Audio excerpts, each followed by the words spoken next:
যাদের কন্যা শিশু আছে তারা নিশ্চিন্তে থাকবে। ঠিক বর্তমানে রামেসা কাণ্ড নিয়ে সারা বাংলাদেশে একটা তোলপাড় অবস্থা সৃষ্টি হয়েছে। প্রত্যেকটা মানুষ চায় দ্রুত গতিতে এর বিচারটা হোক। এটা ছোট থেকে বড়, বড় থেকে ছোট সকলেরই কিন্তু এটা কাম্য।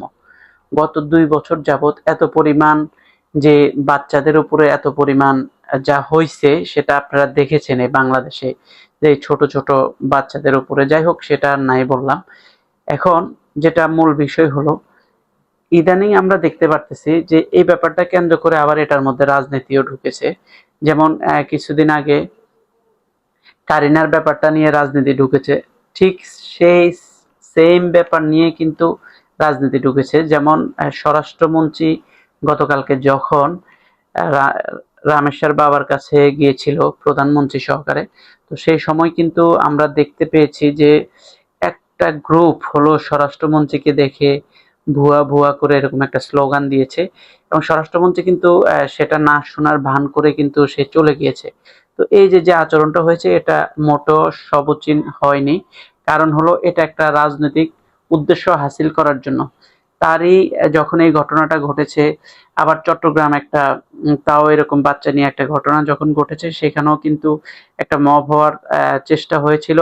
তো সেখানে কিন্তু পুলিশের সাথে জনতার সাথে একটা ধস্তাধস্তি হয়েছে, এরকম একটা কিছু কিন্তু আমরা কালকে অবধি পর্যন্ত দেখতে পেরেছি।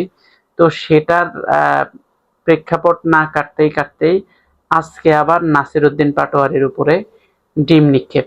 তাহলে গতকালকে স্বরাষ্ট্রমন্ত্রীকে ভুয়া ভুয়া স্লোগান, আবার রাতে চট্টগ্রাম, পুলিশের সাথে জনগণের ধাওয়া পাল্টা দেওয়া, আবার আজকে সেটাকে কেন্দ্র করেই কিন্তু আবার দেখেন আজকে কিন্তু নাসিরউদ্দিন পাটোয়ারিকে ডিম মেরেছে। তো গতকালকে যারা করছে প্রতিপক্ষ, নিশ্চয়ই ভুয়া ভুয়া করে স্লোগান দিছে। এরপরে আজকে আবার নাসিরউদ্দিন পাটোয়ারির যেটা হয়েছে সেটাও কিন্তু একটা রাজনৈতিক প্রতিপক্ষ কিন্তু তৈরি হয়েছে। গতকালকে যদি ওই ভুয়া ভুয়া ঘটনাটা না ঘটতো তাহলে কিন্তু আজকে নাসিরউদ্দিন পাটোয়ারির গায়েও এই ডিমটা নিক্ষেপ হতো না। যদিও এই রেওয়াজটা তারাই সৃষ্টি করেছে বাংলাদেশে ডিম নিক্ষেপের, এটা আগে তেমন একটা ছিল না।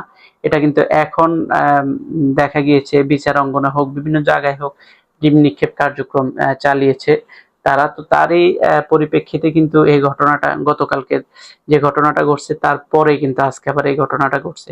তো এটা থেকে আসলে যেটা আমরা বুঝতে পারি এখন, যে আমরা চাই এইসব নোংরা কাদা ছড়াছড়ি এগুলা যাতে না হোক।